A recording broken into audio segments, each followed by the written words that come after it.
to talk about Life After Lockup, Season 3, Episode 53, and it's called Poly Problem Seasons. I stopped watching this show a while ago.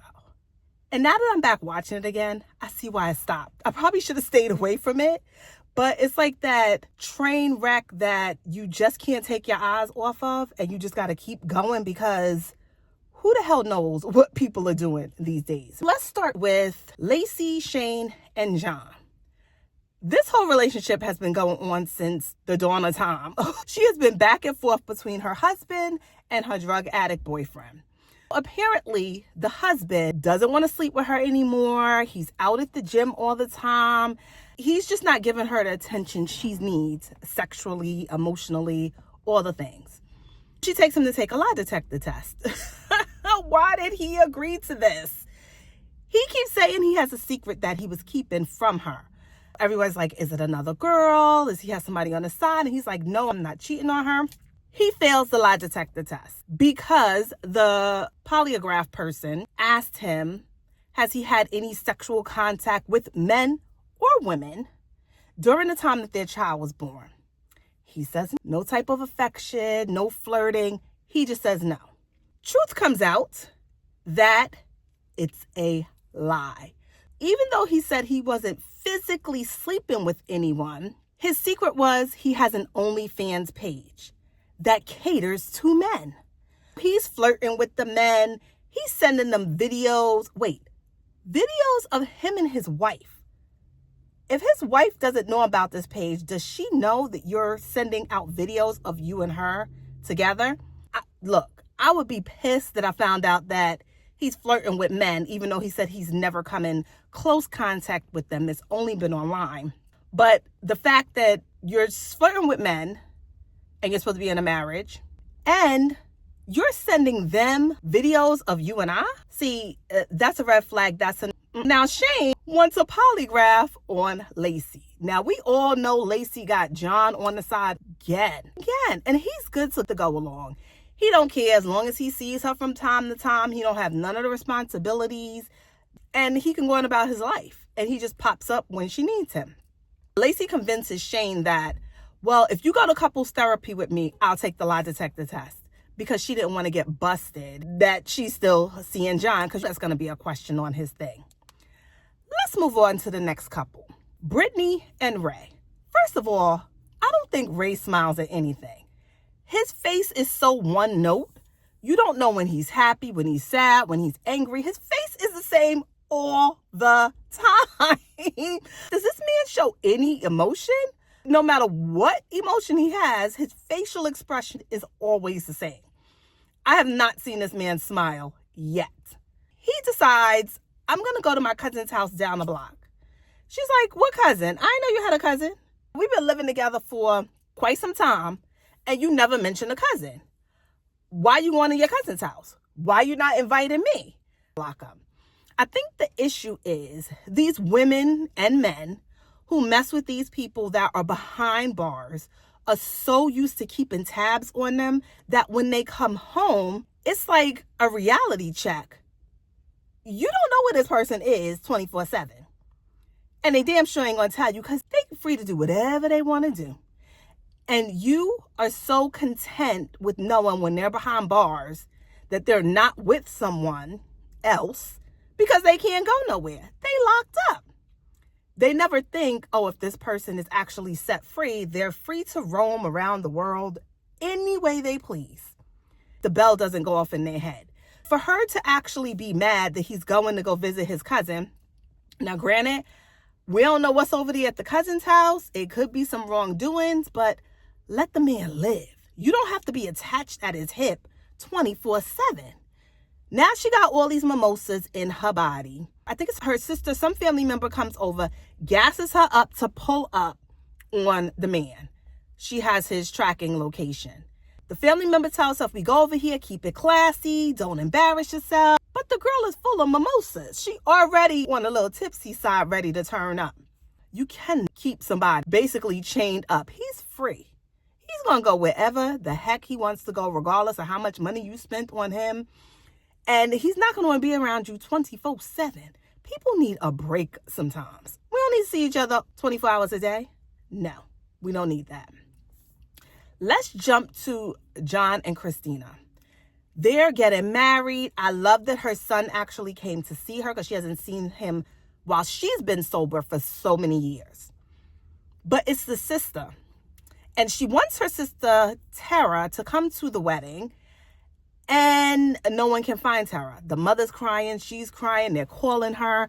Tara's not answering any calls. She's sending them the voicemail. Meanwhile, John left Tara a message because they had this little flirting thing when Christina was in jail. And they almost kissed and probably almost did a whole bunch of other stuff that we ain't see on camera. He's a little bit intimidated about her coming around. He calls her basically telling her, don't come to the wedding. If you're using again, this is your sister's day. We don't want to see you like that. You won't ruin it. Stay where you are. Don't come.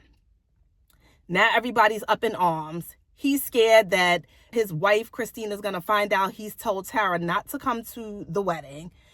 And it's just a whole bunch of shenanigans. Tara runs off because the mother's boo-hooing, crying. Where did I go wrong with you girls? It's always the demon and you guys cannot seem to stay straight. And mama has had enough. She's like, I'm done with y'all. This is just a lot. Tara takes a minute to take a breath before she walks down that aisle with John, hoping that Tara will still show up. I'll find out the next episode if she actually did. Let's move on to Stan and Lisa.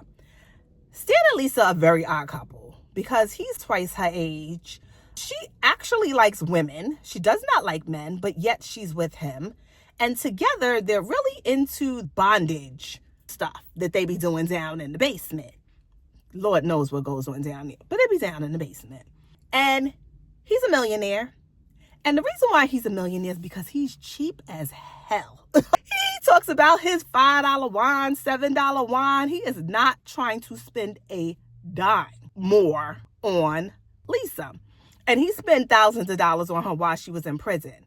But in real life, he's frugal as hell.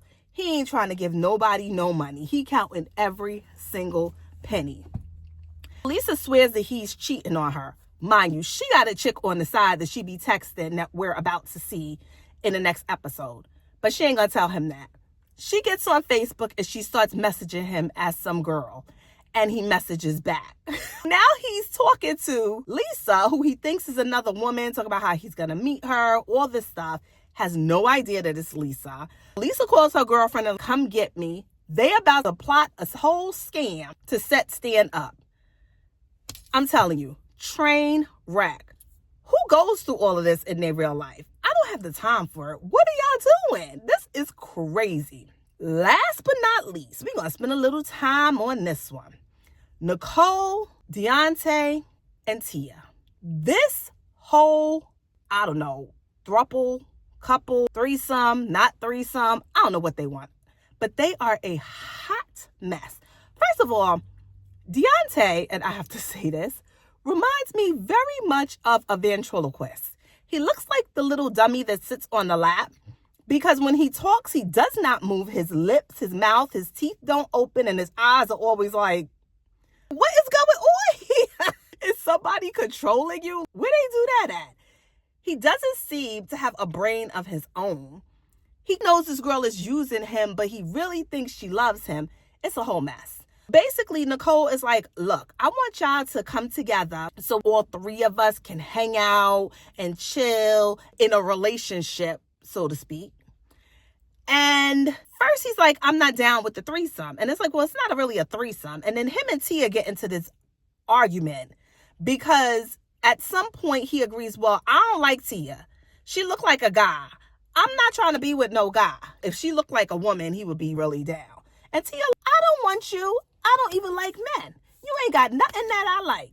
They go at it back and forth. Nicole's fake boo-hooing because Tia and Nicole plan for Deontay is to just have him around so he can pay for everything. No more than that.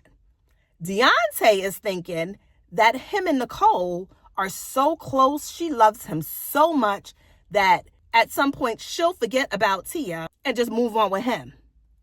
Newsflash, she don't want you. She clearly said she needs money. What person that loves you so much that they're going to sit here and ask you to be in a relationship with her and another person, really her, while she's with another person, and she ain't even sleeping with you. She wouldn't even let you touch her.